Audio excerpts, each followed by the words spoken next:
नमस्कार दोस्तों, स्वागत है आपका मोटिवेशनल टीवी हिंदी पर। दोस्तों, आज की यह कहानी बेहद दिलचस्प और सीखने लायक है, तो इसे अंत तक जरूर सुनिएगा। बहुत समय पहले की बात है, जब काशी को शिक्षा की नगरी के नाम से जाना जाता था। उस दौर में एक परंपरा थी कि ब्राह्मण परिवार में जन्मे हर बच्चे को काशी जाकर वेदों और शास्त्रों का अध्ययन करना होता था, ताकि वह कर्मकांड और पुरोहिताई के कार्यों के लिए योग्य बन सके। एक बार एक पंडित जी ने भी अपने बेटे को शास्त्रों का अध्ययन करने के लिए काशी भेजा। काशी में सभी शास्त्रों का गहन अध्ययन करने के बाद वह पूरी तरह निपुण होकर अपने गांव लौट आया। बेटे की वापसी की खुशी में पंडित जी ने एक भव्य उत्सव का आयोजन किया, जिसमें ज्ञान चर्चा भी रखी गई। इस दौरान नए पंडित जी को शास्त्रों के आधार पर ग्रामवासियों की समस्याओं का समाधान करना था। सभी गांव वालों ने अलग अलग प्रश्न पूछे और नए पंडित जी ने सभी का उत्तर बड़े ही विस्तार से दिया। उनकी व्याख्या से गांव वाले बहुत प्रभावित हुए और उनकी खूब तारीफ करने लगे। इतने में एक बूढ़ा किसान आगे आया और उसने पूछा, महोदय, क्या मैं भी कुछ पूछ सकता हूं?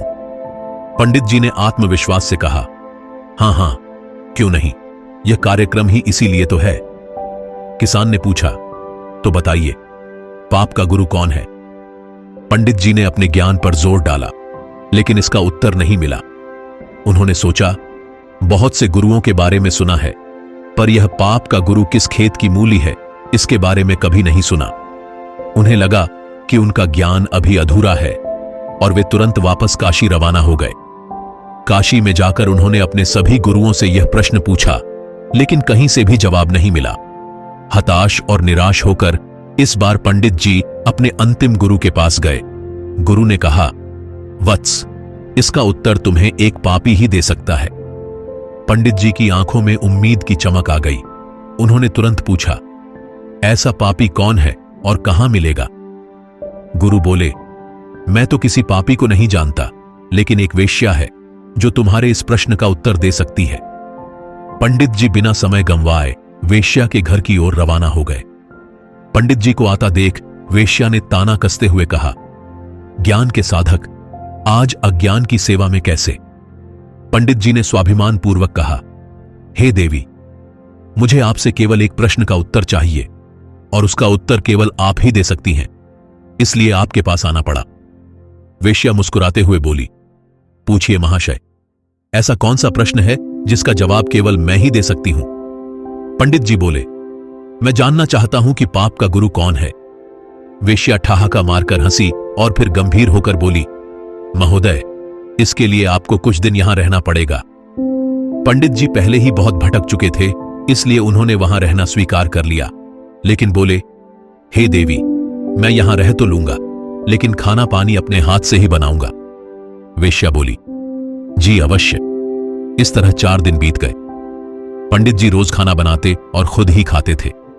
आखिरकार पंडित जी ने वेश्या से पूछा, हे देवी, मुझे मेरे प्रश्न का उत्तर कब मिलेगा?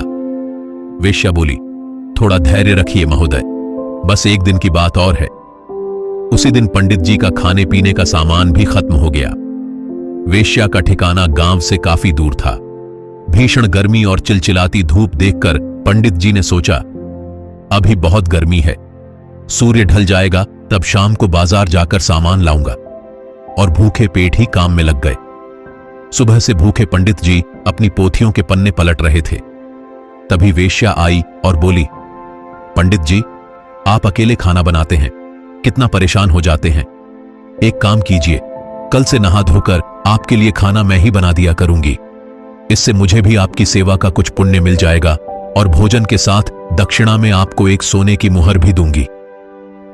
पहले तो पंडित जी ने मना कर दिया, लेकिन मुफ्त का खाना और साथ में सोने की मुहर के लालच में आकर उन्होंने वेश्या का प्रस्ताव मान लिया। उसी दिन शाम को वेश्या ने तरह तरह के पकवान बनाए और उनकी सेवा में उपस्थित हुई। भोजन का थाल पंडित जी के सामने परोसा गया, लेकिन जैसे ही पंडित जी ने खाने के लिए हाथ बढ़ाया, वेश्या ने थाल पीछे खींच लिया। वेश्या के इस व्यवहार से पंडित जी क्रोधित हो गए और बोले, यह क्या मजाक है? वेश्या ने विनम्रता से कहा, श्रीमान, यही आपके प्रश्न का उत्तर है। पंडित जी बोले, मैं कुछ समझा नहीं। वेश्या ने समझाते हुए कहा, महोदय, क्या केवल स्नान कर लेने मात्र से कोई पवित्र हो जाता है? क्या मेरी अपवित्रता केवल इतनी ही है जो स्नान करके मिटाई जा सकती है? नहीं, लेकिन मुफ्त के भोजन और सोने की मुद्राओं के लालच में आपने अपने वर्षों के नियम को क्षण भर में नष्ट करने का विचार कर लिया। यही लालच ही पाप का गुरु है श्रीमान। पंडित जी को अपना उत्तर मिल चुका था। निष्कर्ष यह है कि यह लोभ ही है जो हमारी पवित्रता को नष्ट करता है, चाहे वह धन दौलत का लोभ हो या किसी और चीज का। कहा गया है कि लोभ कोई छोटी चीज नहीं, बल्कि यह काल का पुत्र है। इसलिए इससे जो बच गया वह पार उतर गया। आशा करता हूं कि आपको इस वीडियो से काफी कुछ सीखने को मिला होगा। दोस्तों, आपको यह कहानी कैसी लगी हमें कमेंट में जरूर बताएं। अगर वीडियो अच्छी लगी तो वीडियो को लाइक करें, चैनल को सब्सक्राइब करें और दोस्तों के साथ शेयर करें। तो आपसे फिर मिलते हैं अगले वीडियो में। तब तक के लिए धन्यवाद।